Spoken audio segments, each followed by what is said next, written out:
This is me, Spoon Beast. And hello to you all in YouTube land. This might be the brightest video I ever record in the future because I'm just messing around with my lighting because I can't stand that one side of my nose slightly being shadowed. So now I have the spotlight even closer to me and it's brightening up everything and really distracting, so I'm going to try not to look at it so I don't get blinded by everything. But let's just talk about what we're going to talk about in this video. Now, this news is like a week old. I've only just heard about it today because I thought I'd Google Smash Brothers 4 because I got nothing else better to do. Apparently, there is a huge rumor going around that by E3 next year, E3 2013, little over half a month's time, if not, like 7, that Sakurai wants to unveil a fully working demo for Super Smash Bros. 4 and kind of have an official unveiling, if you will, at E3. Now, this is the excerpt that I will read to you, and then I will give analysis afterwards, per se. The following says, Namco Bandai is working with Sakurai to get a fully working demo at E3 for Smash Bros. Sakurai really took to heart the complaints about the single-player game and the online game. He is solving this by making the single-player very deep this time, done by the Tales series people, and is planning to have a network beta of the game for download the day of Nintendo's E3 show. This way that they can beta test online for about 1 year before they ship the game. So have a fully functional working demo at, E3 2013, and then kind of, enhance it for a year. So let's say, they unveil it summer of 2013. We're probably looking at a summer of 2014 release date. But this is all according to rumor. They could get a lot more done than that. They might just show a fucking trailer. I was fine with just getting a teaser trailer, given that they show some veterans and brand new characters that they're bringing in specifically for the game, kind of like they did with Brawl. They showed Mario, Samus, Link, Kirby, Pikachu all coming back, but then they showed Samus had her Zero suit, and then they also brought in Pit, Wario, and Meta Knight and who could forget Snake for the trailer as well. So with some veterans and some new newcomers, and by new newcomers I mean people brought in specifically new for the 4th game, I would have been fine with just that. But apparently they want to get a fully working demo ready. Maybe that'll come along with a trailer. A lot of that happens. You get kind of like a demo, but a trailer as well. I'm sure, if there's a fucking working demo, they can make some sort of trailer. It'd be more than a teaser if they want it fully workable. But it's funny how we bring this up. This was kind of some of the stuff that I talked about in my video last week. Ironically enough, when this rumor hit the scene, I was talking about better online play, and that, the Brawl online play, as lackluster as it was, and even somebody brought up the story mode for as lackluster as it was. This is stuff that Sakurai really, was like, oh man, maybe I should improve on this somehow. And that's really cool. How they're going to improve the online gameplay as well as the story mode is all up for debate. Will the two kind of intermingle with each other? Can you kind of do online story where you team up with some of your friends to complete missions and whatnot? Only time will tell. But I found this news extremely interesting from a gamer's perspective, especially from a Smasher's perspective. Now, keep in mind that this is entirely a rumor. None of this has been confirmed.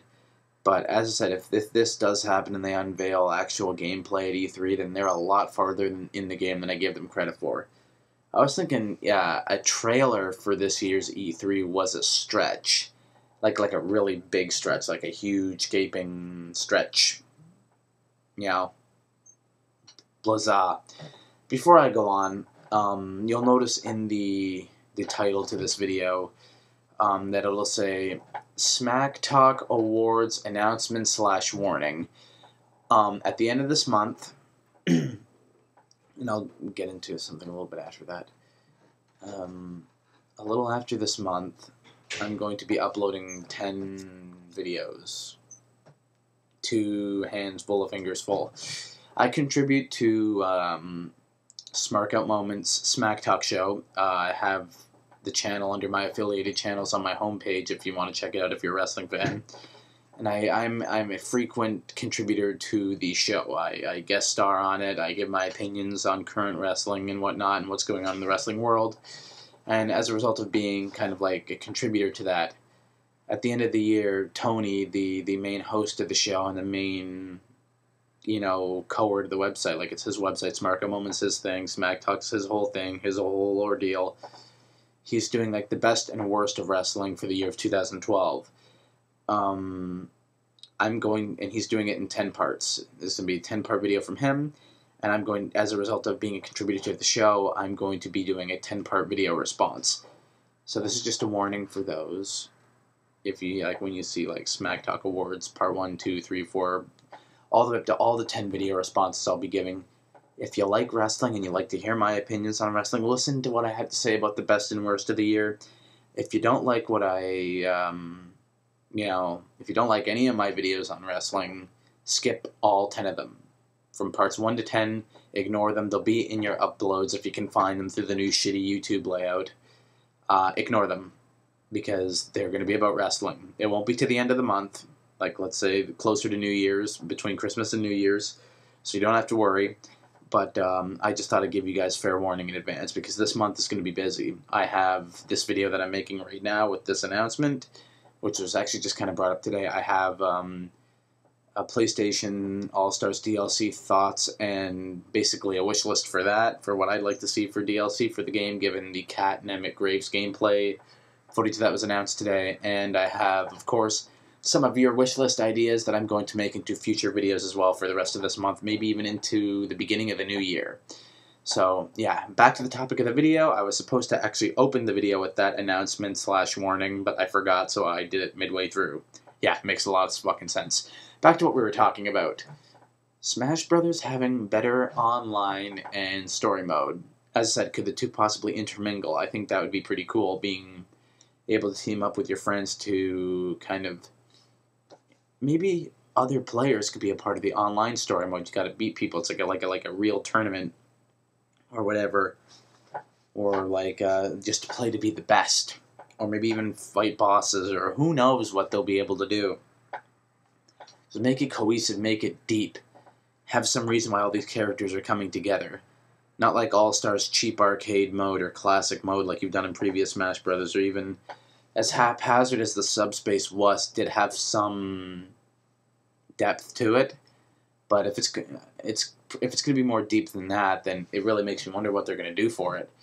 I have absolutely no idea what they could do for it. There's got to be some sort of cause for maybe make it as basic as heroes versus villains, which would mean, as I brought up in videos before, we need a lot more villains for Smash Brothers. A huge amount more villains would be nice and necessary and awesome to see. As I said, where's Ridley? Where's so many villains that I'd love to see in this game? Perhaps they'll finally be playable, and perhaps you have to face them in the online story mode.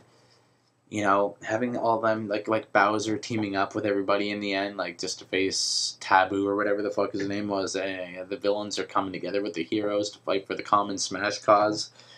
I don't see it. Why not make everything kind of coherent? You know, Bowser Jr. doing something stupid to mess with Mario. Ridley trying to get revenge on Samus. Stuff like this. Incorporate it, whoever you play as, make it kind of in-depth and logical.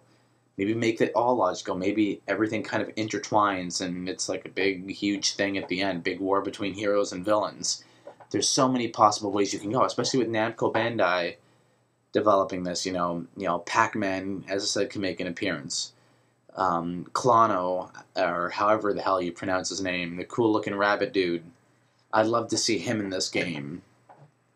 You know, of course, Namco Bandai also owns Tekken and Soul Calibur. You could get it like a guest character for either one of those titles, although I don't really care about that too much rather than Pac-Man and Klono. You know, I think those two take precedence because I'm such a wacky character lover that it's like, okay, I had them over, you know, generic Soul Calibur and Tekken fighters, but I know there's a lot of fans of both of them, and I'm sure it'd be really cool. And since they're helping development, I'm sure they're going to get a rep. At least one. Two might be stretching it, but they're going to get one. Who's it going to be? We won't know until the game comes out or until we hear anything of it. But in the end, I ask all of you what you think of Smash Brothers 4 chances at E3 are going to be. Do you think that this rumor is saying a little too much is going to happen? Do you think it's just going to be a teaser trailer or a regular game trailer? Do you actually think that they'll have enough done to kind of demo the game at the event with a trailer? Do you think they'll actually show the capabilities of online and story mode for this demo like it says here? Do you think that much of the game has been accomplished? What do you think they're going to do with the story mode? How do you think the online system is going to work? These are questions I leave to you, my audience, because I just love hearing the feedback from you guys. But I never touched upon what I think the online should be.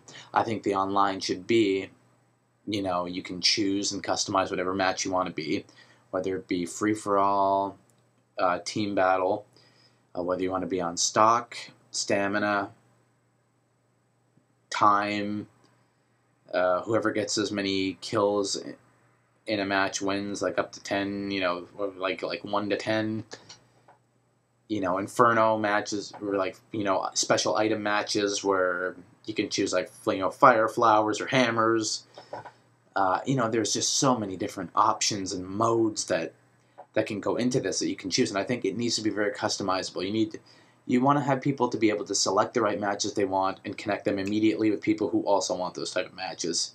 Even have any options or for every category, like any match, any match type, any other customizable features that you can connect with anybody. It might be a bit of a clusterfuck, but I think it'll work. In the way you lessen that clusterfuck is you mix the servers around. You make the servers stronger to be able to hold the different categories of gaming. As I said, like All-Stars Online works, but with more options. Like All-Stars has a lot of options compared to Brawl's online features. So, and even those are very minimal. Like you have these traditional 3-minute time limit game, you have the traditional 3-stock game, like Survival of the Fittest, and then you have the get 3 kills game. The first one to get 3 falls wins. And that's it. And then, of course, items you can have on or off. So it should be like that, but, you got to top it, right? Smash Brothers needs to be on top in terms of online multi-star smashers, so I think they need to have their game types a little more customizable than what All-Stars offers, and just make the player depth really, really fun. Like, be able to invite your friends. Like, if you don't want to face random people around the world, be able to make a room of Smash fun and just invite 3 other players, or if you have a player at home who's playing with you, invite 2 others, like as I said, make it All-Stars but top them. Top them to the point where, yours is much more customizable, yours is much more easier to connect you, doesn't glitch as much, doesn't disconnect you as much, and you have more features that beat the living shit out of what All-Stars has to offer. Because All-Stars, even as glitchy as it is and how much it disconnects, is still a way more functional online system than Brawl's is. So if Smash Brothers, and I know they want to improve on that greatly, they need to take the good attributes of All-Stars online functions, expand upon them, and make it better. Make your servers 100% better, that you never get disconnected from a match, that you always are in control, and you have a great, great, great set amount of servers that keep the gamers playing. So with that being said, what do you have to say about all of this? Who knows? I'll read in the comments. Anyway, I thank you all, especially to, once again, I'm going to give shout-outs to the following individuals, because I love you all so much. The Mad Gamer Bro. He is the brother of Garrett Sharp. You two are awesome. Thanks for continuing to be fans of these videos and watching them. As I said, if it wasn't for you guys, I wouldn't be still uploading these after 5 years. Slayer9568, JokestarX, Waffleman711, all you guys sent out video ideas. I thank you all. I'm glad you guys are still watching to this day. All of you are awesome. I love you all. Peace out for now. I'll be back with more videos to come, and see you all later. Peace, folks.